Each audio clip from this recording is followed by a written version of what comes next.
He was the one to call when they needed a job done. There was no one he couldn't find, catch, or kill under the sun. Professional, thorough, quick, and strong, he never took a fall. No matter how many targets there were, he would find and kill them all. He was handsome, smooth, stylish, and sleek. In his job, he took real pride. He hunted with swift precision. There was no place you could hide. For his eagle eyes would find you. Of this you could be sure. He loved the thrill of the chase. Who could ask for anything more? He entered his house, put down his gun, and headed for the shower. He had to get ready quickly. He had to leave in about an hour. He showered, shaved, and opened the fridge to grab a bite to eat. He checked the data on tonight's big hit, and wow, this one was sweet. The woman was gorgeous. Why on earth would anyone want her dead?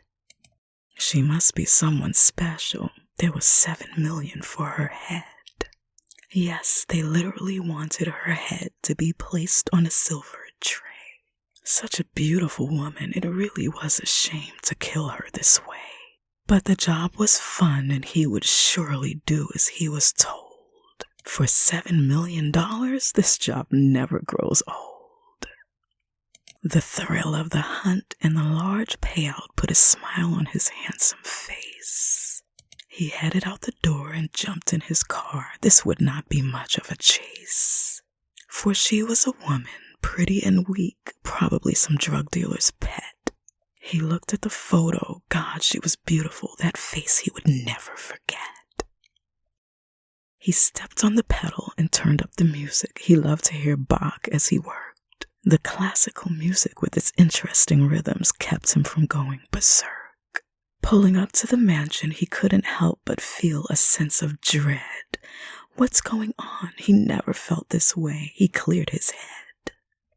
Get it together. I know she's pretty, but this job still has to get done.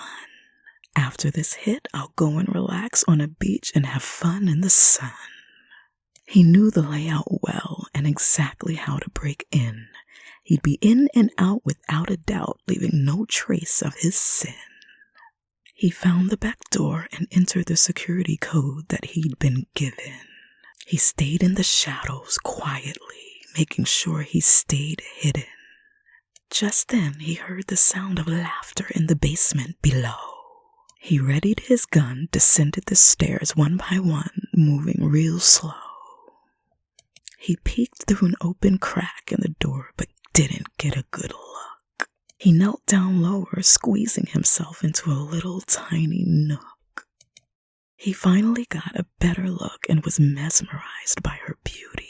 He wanted to call the hit off, but he knew this was his duty. The woman she was talking to finally got up and walked across the room. She was beautiful too, but something was wrong. He felt a growing sense of doom. Their eyes seemed to glow like ember flames in the candlelight. It's time for this hit. It has to be quick, and then I can call it a night. He opened the door and lifted the gun with his finger on the metal band. But before he could pull the trigger, a creature swiftly approached and ripped off his hand. The gun hit the floor, and he looked at his wrist, and the bone and the blood running red. What the hell just happened? No time to think. He ran up the stairs instead. He heard deep growls behind him as he climbed to the second floor. He ran into the bedroom and quickly bolted the door. Shock turned into pain, and he had to stop the bleeding or else. He heard footsteps approaching and ran to the window to cry out for help. He grabbed the scarf from around his neck and wrapped tightly around the wound. He had to find a way out. Yeah, and he had to find it real soon. The footsteps stopped outside the door. He heard the woman say, "You broke into my home, you fool. You'll surely die this day." They broke down the door and entered the room, and he was terrified by what he saw. Two creatures stood in front of him with long fangs and sharp claws. He picked up a mantle and tried to attack, but they laughed at his attempt to fight. One woman reached out and grabbed him by the throat and took a deep, painful bite. He couldn't breathe or hardly believe how deep her fangs had sunk. He let out a gargle and tried to escape, but she bit off another chunk. I told them before, you'll never catch or kill me on any day.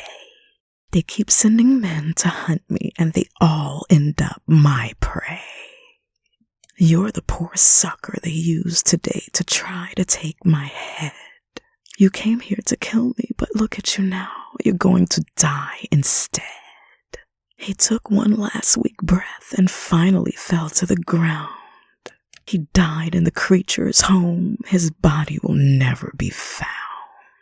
And that's the price you pay when you kill other people for fun. You'll rot in the pits of hell. See, your torture has just begun. But let me put it to you this way, in a way you can understand. Your suffering will be more painful than the death of this handsome hitman. Thank you for joining me for today's ASMR Creepypasta story. If you enjoy these stories and poems, subscribe, like, comment, and share for more ASMR Storytime.